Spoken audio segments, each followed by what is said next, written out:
On today's episode, a Tesla vehicle engineer shares new details about the 2024 Model 3. Giga Mexico may face more delays, how to clean rust off your Cybertruck, and LG is about to start production of the 4680 battery.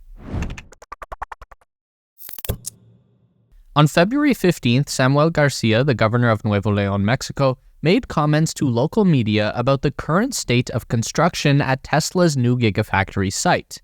The governor made mention of a sort of negotiation that has been happening between his office, the local government of the Monterrey area, and Tesla itself over when exactly the construction work would begin. Garcia says that his last conversation with company management ended with his request to begin construction in March, and they didn't say no, so the hope is that they break ground in less than a month. Tesla was originally supposed to start the process in February, but it was pushed back to March as infrastructure issues became apparent, road access, electrical and water connections, and some unspecific environmental concerns have all been cited as reasons to delay the build. The governor has already assured Tesla management that the state is currently expanding the highway that passes by the company's build site, and the local government recently offered Tesla a $135 million incentive package, which included infrastructure spending for the area and a reduction in payroll tax to sweeten the deal. But Tesla still seems to be dragging its feet here. One reason for this was shared back in October when the company announced that they were slowing down the usual headlong rush that normally accompanies a Gigafactory construction project, due mainly to an uncertain global economy. Inflation getting worse in the last half of 2023 was only one reason though, as Tesla also chose to move the development of their new $25,000 vehicle platform to Giga, Texas, where their engineering team and best infrastructure was already in place. So there has been less of a pressing need to make their new top-of-the-line factory in Mexico. And Tesla hasn't been the only group with concerns about the project either. Local citizens and politicians have been increasingly worried about the impact this huge facility will have on the economy. The concept of nearshoring has been thrown around a lot. Nearshoring is the business practice of outsourcing tasks, material gathering, and recruitment to nearby countries instead of investing locally.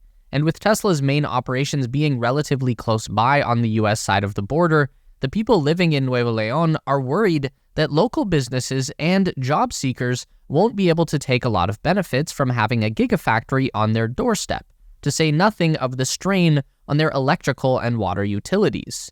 And that's a fair thing to worry about, but it certainly doesn't help Tesla's anxiety with pulling the trigger on this facility. For now, the Nuevo León government is spending some money to expand their infrastructure in the Monterrey area, so they'll just have to wait to see if it's enough to entice Tesla to start building. The new and improved Tesla Model 3 has entered the North American markets, and Tesla's Vice President of Vehicle Engineering, Lars Moravai, took to social media to share some extra details about the refreshed vehicle's features that we haven't heard about yet. Lars jumped into a thread on X created by Tesla investor Sawyer Merritt, who had been discussing a recent Tesla video about their methodology behind the Highland refresh of the Model 3. As Lars is a bit of a rare figure to see online, the community immediately began asking questions, starting with one about the new suspension. Lars is asked if the new suspension is anything like the comfort suspension on the Model Y, and he responds by saying that the Model 3 now has a completely unique shock absorption system called frequency selective damping. This reduces the frequency of shaking in your belly area in the 4 to 6 Hz range. That's like the low rumble that you often get from driving over an uneven road surface. And since it's isolating such a specific frequency, it won't affect your steering at all while still removing the effect of the small bumps that frequently happen on some roads. There was also some myth-busting being done by Lars after someone made a comment about the seat space being apparently smaller in the rear after Lars confirmed that the new Model 3 has more trunk space. Lars quickly fired back, explaining that the trunk space was expanded mostly through shuffling around the overall packaging in the rear design of the vehicle, which included a change to the incline of the rear seats. This shuffle also allowed for some extra cushion in the seat base back there, so new Model 3 owners will get a slightly larger trunk and some comfier rear seats. In fact, new seats have been a bit of a theme with the Model 3 refresh, with a performance model having just been spotted in Santa Monica on February 18th with white sports seats.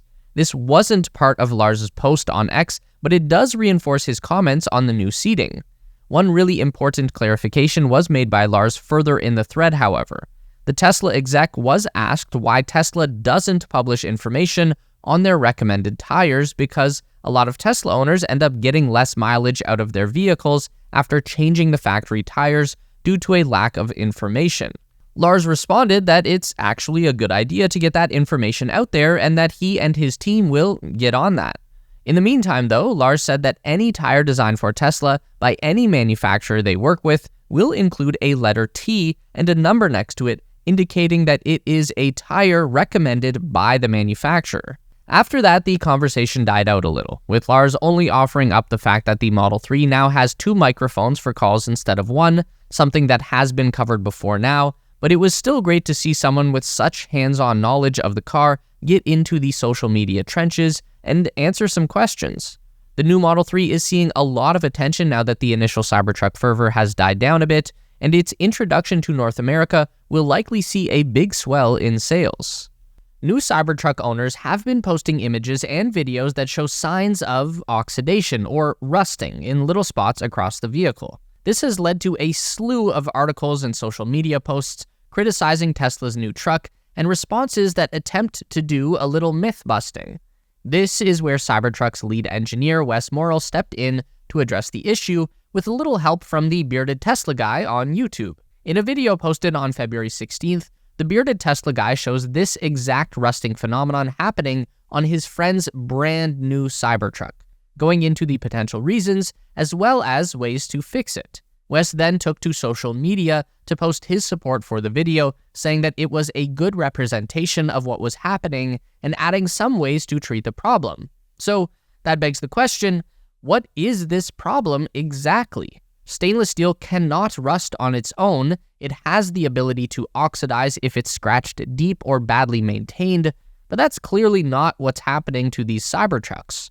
Most stainless steel is a slightly porous material, meaning it has a lot of microscopic divots and bumps along its surface, and those can hold on to a good amount of material. In this case, something called free or rail iron. This refers to small particles of iron from factories or railways that hang in the air and end up sticking to passing vehicles. It happens on other cars as well, but their clear coat usually doesn't allow many particles to cling long enough to rust on their own.